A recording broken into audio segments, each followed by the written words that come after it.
Hello children, welcome back. So till now we have completed two lessons. The first one being cell structural and functional unit and the other one is plant tissues. Today we are going to learn when we started plant tissues, we understood that we are learning plant tissues and animal tissues separately because both of them have different types of complexities in them and both of them their functions are different, so we had to learn them differently. Obviously when plant tissues are over, the next topic for us for discussion is animal tissues. So our lesson is animal tissues.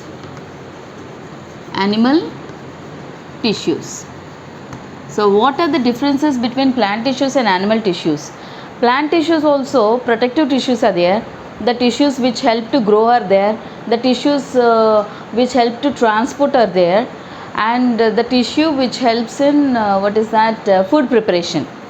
Here you don't find a separate tissue entirely for growth, and you don't find any tissues for food preparation. But there are two types of tissues which can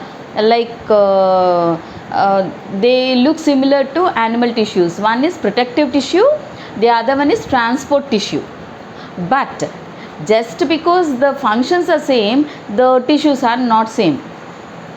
That's the reason we are supposed to learn this as a different lesson. Now let us see how the differences are. Now just give me the examples of some of the organs that you know about, organs and organ systems. So for your understanding, let me start off with digestive system. I am talking about organ system. Digestive system, respiratory system, circulatory system,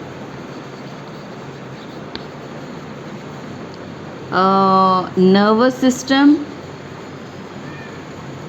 and then endocrine system, and then muscular system, skeletal system, excretory system, reproductive system. How many have I written? 1, 2, 3, 4, 5, 6, 7, 8, 9. I think I covered all the systems. By any chance if I ignored or neglected any system, please excuse me. You can add to that. Digestive system comprises of stomach, liver, intestines and all that. Respiratory system comprises of lungs, trachea, bronchi, alveoli and all that. Circulatory systems consists of heart, blood vessels, blood, and nervous system consists of brain, spinal cord and nerves. Endocrine system, this is not about any tissue, but it is a part of the tissues. Now later we will understand what it is. And then muscular system, all types of muscles are there. Skeletal system, all types of bones will be there. Excretory system, all kidneys, ureters, urinary bladder and all that. And reproductive system, in males we have testes, and then all such, and females we have ovary, and such reproductive systems are there.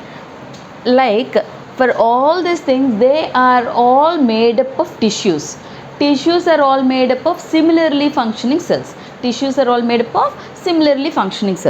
And now we are going to learn, so for each one what type of things are there. Every organ system usually has protective tissue, compulsory, because every organ is having a covering, so protective tissue will be there. And almost all these organs are made up of muscles, so muscular tissue will be there, compulsory it will be there. And so like that, when we start trying to analyze, the simplest way of trying to understand, we will understand through activities. So let us see what are those activities. To know the tissues which are present, let us take a small chicken piece with bone. chicken piece from butcher. You get one chicken piece which has importantly it should have skin The piece should have skin, it should have a bone, it should have of course flesh on that, and it should be fresh with blood. It should be fresh with blood. Forget about blood. This I think we can find it in our own. It's easy for us. I can't remove somebody's skin and show you, but a drop of blood is okay for us. Now let us see, how do we find these activities? Through activity we will see. Take a chicken piece and remove the skin of the chicken piece. Remove the skin of it, and is it possible for us to observe the skin under the microscope directly like that? It seems to be such a thick layer. Will it not overlap over the layers and becomes for us to difficult to watch it, observe it? That's why what we have to do is, the procedure is there in your lesson, in your textbook, very clearly the procedure is mentioned. Importantly for all these things, what you need is dilute HCl. You need dilute HCl. Dilute HCl is hydrochloric acid. Why do we need dilute HCl? We need dilute HCl because that will make the skin, bone and flesh to become soft for us to observe it under the. We need a soft matter so that we can press it and make it into a thin layer and then observe it. A thick layer we cannot observe under the microscope because we can't even cover it with a cover slip. So to make that possible, we need them to become soft, very soft. To make it look make it soft, we need to use dilute hydrochloric acid. Now let us see the procedure of it. First let us see the skin. When you take a piece of skin, just take a small piece of skin and put it in dilute HCl for 2 hours. For 2 hours you leave it in dilute HCl and then take it out. After taking it out, put it on a clean slide and then take another slide. Imagine the slide, on slide you put the skin, and now take another slide and cover it like this, and then holding both the slides together, you press them tightly so that the skin is squashed between. It is pressed hard. It becomes a thin spread layer. Now remove the top slide and then make a note that when you are removing, the skin is also not being removed along with the slide. Very carefully, with the help of a brush, if any folds are there, just settle the folds. And then if you require, put a drop of water and then cover it with a cover slip, and all the remaining procedure, excess water to be removed and all that. And now observe it under the microscope. What do you notice? You notice in the skin cells, the cells are tightly packed and they are in a continuous sheath, like a layer, tightly packed and continuous sheath. There is no gap anywhere and they are very close to each other and they are a continuous sheath, continuously present. What does it say? It says that because it is skin means what? It is the outer covering. If you have nice breaks in the middle, is the purpose served? If the skin is having breaks in the middle, does the purpose serve? That's why skin is having cells which is having a continuous sheath. The continuous sheath is going to help the protection possible by the cell. Next, what do you have? You have, let us see flesh. What do you do? Flesh means what? Flesh is made up of muscle. Flesh is made up of muscle. So what do we need to do is take a piece of chicken piece, flesh without skin. We don't want to get confused, no? So we take it out and then what we do is put it in dilute HCl. What is the purpose of it? To make it soft. Now leave it for 2 hours again. 2 hours in dilute HCl. And then it becomes soft. Remove it and again put it on a glass slide and take another glass slide, put on top of that, press it hard and then remove the top slide and observe it under the microscope using a cover slip. Of course you have to cover it with cover slip and observe. And then what do you notice? You notice beautiful shaped cells like this, overlapping each other, and you can even notice some gaps also. It shows that contraction and relaxation, that means these help in movement, these help in protection. Fine. Now let us observe bone then. Bone, for this and this, skin and flesh, how much time we used to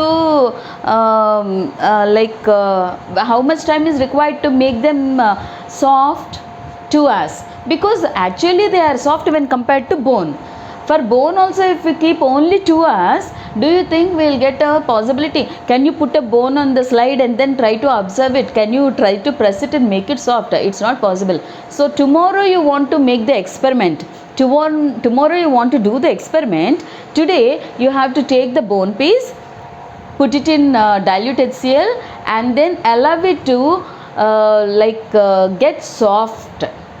The HCl will erode the toughness of the bone and it becomes very soft.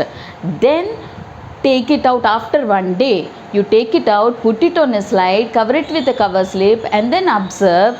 You observe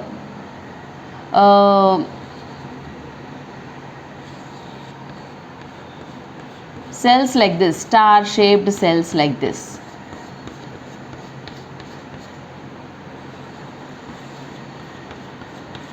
So this shows that these are called osteopores. Like that you have cells. So that says that they are bone cells. What is the, they are all interlocked, so tightly interlocked, and when we soak the bone for 1 day completely, we understand the strength of it. So it is for what? It is for strength. It is for strength and for a framework. It is for strength and framework, and this is for movement, this is for protection. And finally, let us see blood. Just take your forefinger, press it hard like this in the tip part, it becomes so red, and then take a very clean, fresh, new syringe in presence of elders or your teacher. Just prick it once. When you press it hard and prick it once, a drop of blood will come. Just put that drop on a clean slide and then lift your finger out and put a spirited cotton on that, and then just relax it. Don't press it anymore, otherwise blood keeps oozing out. Be very careful. And then take another clean slide and just smear the blood like this. On top of this, take another slide and smear the blood like this. Then it spreads. When it spreads, let it dry for some time, and then observe it under the microscope. You observe blood. For blood you don't need, because it is already liquid and it's easy. You don't need to use chicken peas, or you need to use hydrochloric acid. And then you notice some kind of red colored things like this, discs. You notice many other things also, but you won't be able to see, observe clearly. But you want to know about that, you have to go to a lab, and if you ask, they'll give you a clarity about this. So this is what we are going to learn in our present animal tissues. In detail we will learn. So what are the different types of tissues we have? Protective tissue is there, and the tissue for movement is there, tissue for bone framework and support strength we have, and tissue for transportation. Blood is transportation. Like that you have 4 kinds of tissues, and many more are there. What are all those tissues? Now we will learn in our next session, children. Thank you.